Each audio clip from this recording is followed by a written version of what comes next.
One of the biggest things to happen to San Francisco during this offseason was losing their longtime kicker, Robbie Gould. Gould decided not to continue his pursuits with the 49ers, so the Niners had to look to address the kicking position in a couple of ways. First, they picked up Zane Gonzalez, but also they picked up a kicker in the draft in round 3, which was probably their most controversial selection, selecting Jake Moody.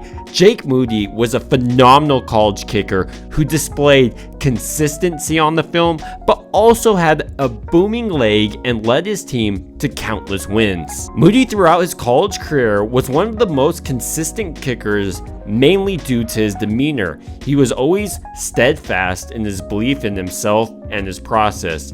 And so far with the Niners, it looks like not much has changed. Last week, during media availability, Jake Moody did miss one kick, and the media had a heyday with it, with many people saying the kicking competition wasn't off to the greatest start, and really questioning the Niners' decision for actually drafting a kicker in round 3.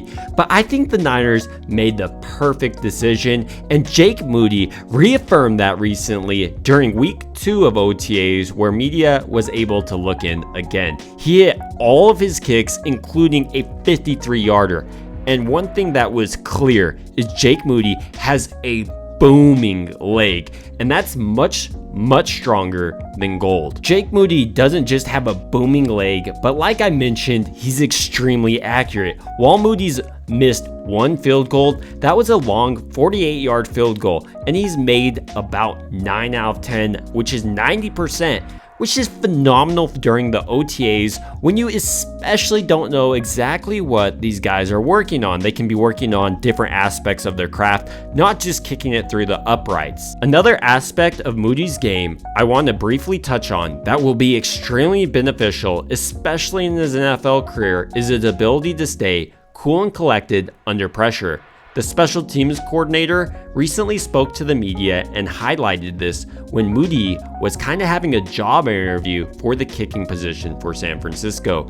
He had to bring in his own snapper as well as holder. The snapper was absolutely terrible, throwing snaps on the floor and they were rolling back to him, but Moody nonetheless was still outstandingly consistent, finishing that workout with a game-winning kick in the worst possible circumstances. The snap barely made it back to him and the laces were facing towards him and kind of all jacked up, but Moody nonetheless kicked it right through the uprights. During his time at Michigan, Moody was able to establish himself as the greatest kicker to ever kick with the Wolverines, and maybe even one of the best kickers throughout college football, period. And I would be surprised if Moody also isn't a phenomenal kicker with the Niners. So far, he's shown everything you want to see. And the special teams coordinator also said that Moody is the same exact guy they were hoping to get. All these things suggest to me that Moody was worth the 3rd round selection. And let's talk about that pick a little bit more deeply. That was really more like a 4th round pick because it was so late in the 3rd round. Nonetheless, I think that Moody will most likely have the most impact his rookie year, just because the Niners roster is so deep. So for all these other rookies to actually see the field will be extremely hard. But as of now, Moody looks like the best kicker on the Niners roster, and he might even be better than Gould. But those are just my thoughts on Niners OTAs and Jake Moody's performance so far. I'd love to hear your thoughts and what your thoughts are on the Niners having to move away from Robbie Gould and on to Jake Moody. It would also mean a ton to me if you guys liked and subscribed. Thank you guys so much for watching.